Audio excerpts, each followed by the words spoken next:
घंटे में आने वाली है खुशखबरी। जी हाँ, धकाधक गुजरेंगे तेल एलपीजी के जहाज। भारत के यार ने हॉर्मूज का टंटा खत्म किया है। नमस्कार, मैं हूं आपके साथ आयुषी गुप्ता। दुनिया के सबसे संवेदनशील समुद्री मार्ग पर एक बार फिर हवाएं बदल रही हैं। स्ट्रेट ऑफ हॉर्मूज यानी वो 34 किलोमीटर चौड़ी संकरी पट्टी जो फारस की खाड़ी को अरब सागर से जोड़ती है, तेल और व्यापार की धड़कन मानी जाती है। यहाँ से गुजरने वाले जहाजों पर न सिर्फ दुनिया की अर्थव्यवस्था निर्भर करती है, बल्कि क्षेत्रीय शक्तियों को प्रतिष्ठा भी। पिछले कुछ महीनों में इस हॉर्मूज ने कई उतार चढ़ाव देखे हैं। युद्ध, हमले, बाशिंदे और फिर बातचीत का सिलसिला। अब ईरान और ओमान के बीच चल रही वार्ता एक नए मोड़ पर पहुंच गई है। माना जा रहा है कि अगर ये डील हो गई तो हमेशा के लिए इस जलमार्ग पर कुछ ऐसी व्यवस्था होगी जो दुनिया ने नहीं देखी थी।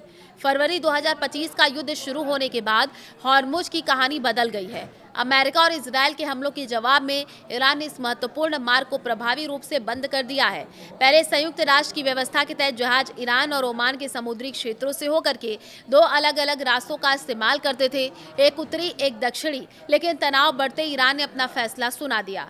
ईरान के मुताबिक सभी जहाजों को लारक द्वीप के पास अपने उत्तरी समुद्री क्षेत्र से ही गुजरना होगा, यानी दक्षिणी रास्ता बंद, और यहीं से जहाज डर के साए में चलने लगे।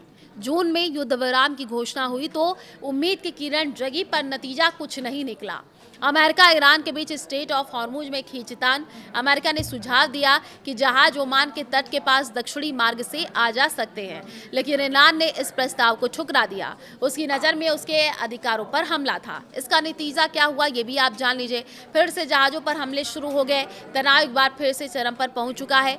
समुद्र में अनिश्चितता छा गई है। दुनिया भर के तेल बाजारों में हलचल मच गई है और इसी उलझन भरे माहौल में संकट मोचक के तौर पर सामने आया ओमान। पड़ोसी देश और हॉर्मूज में साझेदार होने के ओमान ने मध्यस्थता की भूमिका निभाई है। जब पाकिस्तान, तुर्की, कतर भी फेल होते नजर आए तो ओमान आगे आए, जिसे ईरान ने भी सकारात्मक प्रतिक्रिया दी है। अब अमेरिकी राष्ट्रपति डोनाल्ड ट्रंप का दावा है कि सिर्फ 48 घंटे और हैं और इस बीच हॉर्मूज की समस्या का समाधान हो जाएगा। दोनों देशों के बीच बातचीत शुरू हुई है और ईरान के सरकारी चैनल प्रेस टीवी के मुताबिक ये अब अहम दौर में पहुंच चुकी है। समझौते की संभावनाएं काफी ज्यादा बढ़ गई हैं और इस पर चर्चा का केंद्र टोल टैक्स नहीं बल्कि एक नया मिडिल कॉरिडोर है, यानी मध्य समुद्री मार्ग। ये मार्ग स्ट्रेट के बीच से गुजरेगा और इसके पीछे का उद्देश्य साफ है। अगर इस पर सहमति बन जाती है तो ये नया रास्ता मौजूदा उत्तरी और दक्षिण दोनों मार्गों की जगह ले सकता है। ईरान के विदेश मंत्रालय के प्रवक्ता इस्माइल बघेई ने साफ तौर पर हाल ही में ये कहा कि ओमान के साथ बातचीत सकारात्मक दिशा में आगे बढ़ रही है।